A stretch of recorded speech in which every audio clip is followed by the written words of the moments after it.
अजून आहे का? आपण म्हणतो पोरं बिघडले, पोरी बिघडल्या, पोरं बिघडले, पोरं बिघडले, पोरं बिघडले. महाराज महाराष्ट्रातलं पोलीस खातं चांगलंय म्हणून जनता जागेवर आहे. आणि या 5-6 वर्षात पोलीस खातं ओके झालं, काम स्ट्रिक्ट आहे. आता या दंगली फिंगली जवळजवळ कंट्रोल झाल्या. मोर्चे बिर्चे तर बंद झाले, मोर्चे काढायचेच कसे.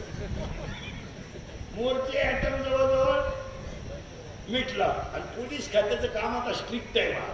आता हे दंगली करणे, टपरे पेटवण्याचे दिवस गेले. पहिलं चालायचं टपरी पिटून पोरं पडून जायची. आता नाही, आता 90% जनता कॅमेऱ्यात आहे आणि 100% जनता CC कॅमेऱ्यात आहे. जर गाठ पडली ना क्लिप मध्ये अशी खुटी गुतन द्या होता उपचार पण खुटी नाही. आता काय दंगली भिंगलीचे दिवस राहिले नाही. आता 3 महिने जामीन नाहीये आणि मरेपर्यंत नोकरी नाहीये. आता ते दिवस गेले. आता फक्त राजकारणी लोकांची लाल करायची एवढंच काम साहेब. या कसा लोकांची आता काही करायचं.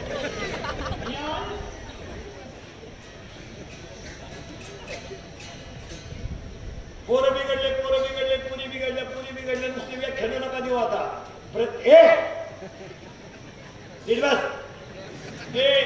आता पोरं बिघडले, पुरी बिघडल्या, नुसती व्याख्यान नका देऊ. प्राध्यापकांना व्याख्यान द्यायचं, शिक्षकांना व्याख्यान द्यायचं, पेपरवाल्यांनी लेख टाकायचे, मीडियावाल्यांनी माहिती द्यायची, कीर्तनकारांनी बोलायचं. पोरांवर पुरीला आता बोलू नका. आता त्यांना दबाव देणं गरजेचं आहे. शाळेमध्ये पोरं मूर्ख वागायला लागली त्याला कारण 5वी ते 8वी परीक्षा नाही. 9वीला शाळेत 20 मार्क आहे. कितीला गेलं काढा नाही शोध. 10वीला शाळेत 20 आहे. ते गेलं 11वीला नापास होत नाही. 12वीला कोण माझ्यातून गेले ना ते शिक्षकाला खात नाही. बापाला त्याचं माहितीच नाही, त्यामुळे माझ्यातून गेले ते. आणि त्यांचा प्रॉब्लेम काय झाला, या सिंदुरांना नको त्या सुविधा उपलब्ध झाल्या. पोरं पुरी बिघडले नाही, रिपीट करायला पाहिजे. 10वीचे 20% पोरं गाडीवर शाळेत येतात.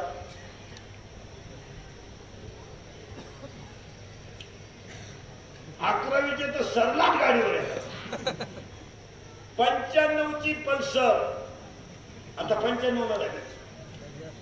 10चा मोबाईल, 2-2.5 हजाराचा पायात रुपया इन्कम नाही.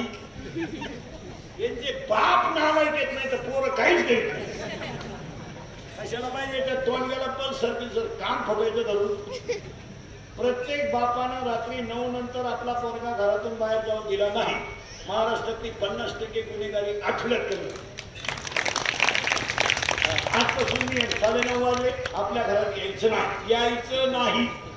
शेजारचे म्हणजे तुला माणूस की नाही, तुला दत्तक घे. पोरग म्हणलं मी घरातून निघून जाईन, कपडे पिशवी घालते, मोकळ्या मनानं जा. मी परत प्रयत्न करेन.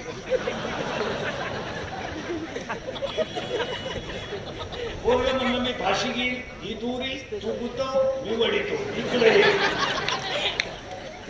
पोरग म्हणलं मी औषध पिईल, कोणताही पिऊ द्या, टाटा मेट्री, निराकतर, राऊंडअप, गोल, M45, M35, अविनाश, कोणतंही औषध पोराने पिऊ द्या. पोरग 5 तास मरत नाही. माझा विश्वास नसला घेऊन पहा. दवाखान्यातून आणल्यावर त्याला म्हणत औषध घेतो का, शेर खावा. कारण त्यानं औषध घेतलं त्याला हॉस्पिटलमध्ये उलटा काढली द्या, इकडून नळी इकडं काढली द्या. एकदा नळी घालून आणली ना ते रिकामं खोकं पाहिलं तरी मग औषध आहे ना.